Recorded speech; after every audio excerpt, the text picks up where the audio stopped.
G, kapag ka napapansin mo na yung babae mo ay para bang napakalambing o sobrang good mood o sobrang clingy, yakap ng yakap, halik ng halik, hawak ng hawak sa iyo, kandong ng kandong, o sabihin na nating napaka-sweet niya sa mga oras na kasama mo siya, G, yung babae mo na iyan ay malaki ang posibilidad na kaya siya ganyan ay, well, I have to be honest, minsan pwedeng nagmamanipula din.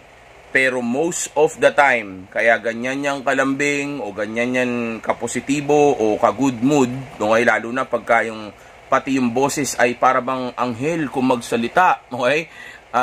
Sa moment na yan, kaya siya ganyan, ay dahil gusto niyang labasan ng enerhiya, okay?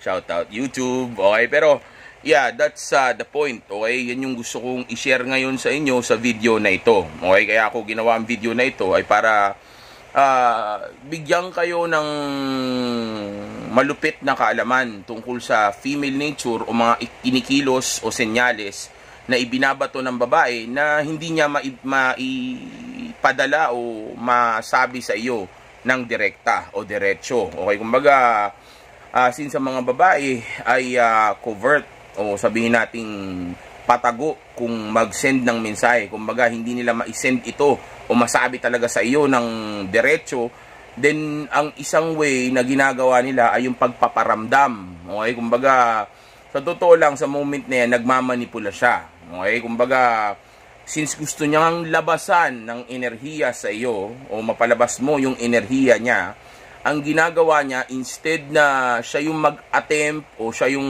magsabi sa iyo na gusto niyang may gawin kayong dalawa para lumabas yung enerhiya niya, ang ginagawa niya ay sineset ka niya sa mood para maging maganda yung mood mo sa mga moment na iyon at makaramdam ka ng elbog. Okay? Yung para mag-init ka nang sa gayon ay ikaw yung mag-initiate o ikaw yung mag-umpisa ng bagay na gusto niyang gawin para labasan siya ng enerhiya. Shout out YouTube. Okay, so yeah, yan yung style o sabihin nating madalas na ginagawa ng mga babae para iparating sa mga kalalakihan na gusto niyang may mangyari sa inyong dalawa. Okay, na gusto niyang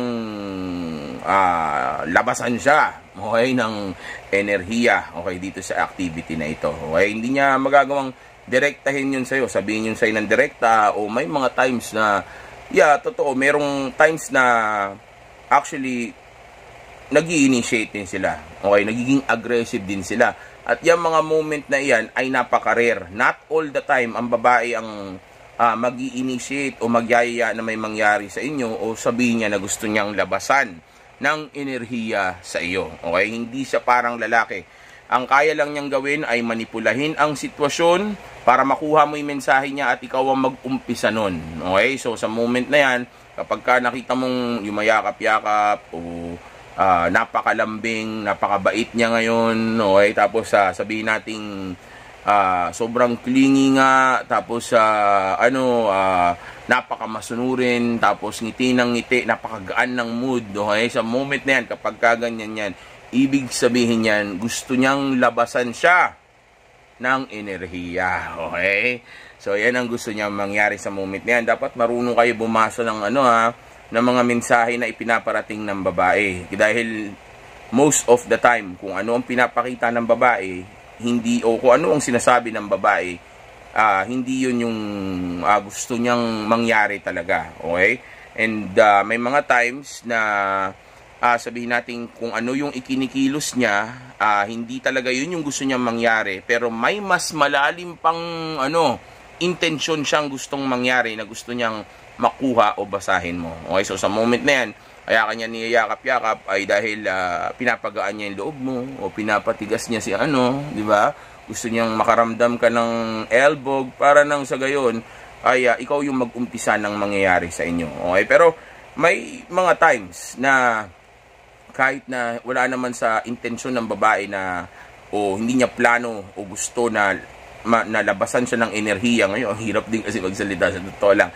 Dahil ang daming mga terminology na kailangan mong baguhin para lang maging safe tayo sa YouTube. But anyway, so yun nga, may mga times na kahit na hindi niya planado o hindi ito yung oras na gusto niyang labasan siya ng enerhiya, ay lalabasan pa rin siya ng enerhiya sa iyo. Okay? At yung mga times na yan, ay yung mga times na syempre pag nagigame mo siya ng tama, o sobrang sarap ng ginagawa ninyo, so mangyari pa rin yun. Okay? Matter of fact, kung tuwing may nangyayari sa inyo ay mataas ang attraction at interest level niya sa iyo, lalabas at lalabas pa rin yun. Okay? Pero hindi yun yung moment na siya yung may gusto talaga. O yung sabihin natin, kahit na hindi ka pa nag-uumpisa na kumilos o mang-game o mang-seduce ng babae o kahit na wala ka pang ginagawa sa kanya, nararamdaman niya na yun. Okay? Ito yung tinutukoy ko na kahit na wala kayo sa moment na ikaw yung nag-i-initiate, yung babae mo nakakaramdam na ng elbog na gusto niya nga labasan siya ng enerhiya. Okay, ito yung moment na tinutukoy ko. Okay, dahil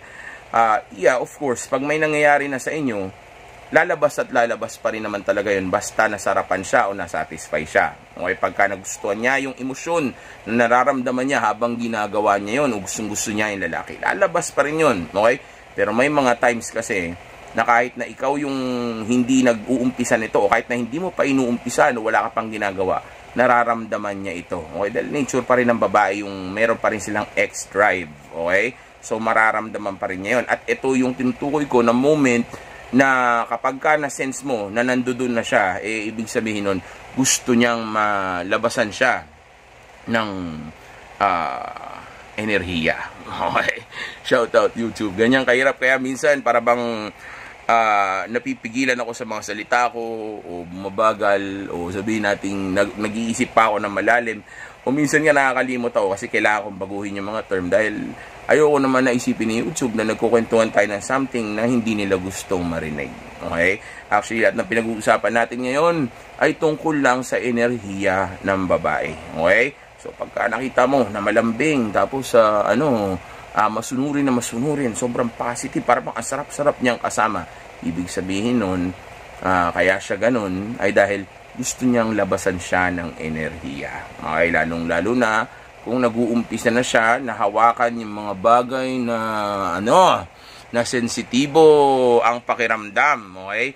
Pag hinihimas-himas na niya yung mga yun, diba? Napaka-obvious na sa mga moment na yon ay mainit na siya o elbog na siya. Okay? O sabihin natin, sa mga moment na yun ay gusto na niyang labasan siya ng enerhiya. Okay? And para labasan siya ng enerhiya, may mga video na ako kung anong mga bagay na dapat na gawin ninyo.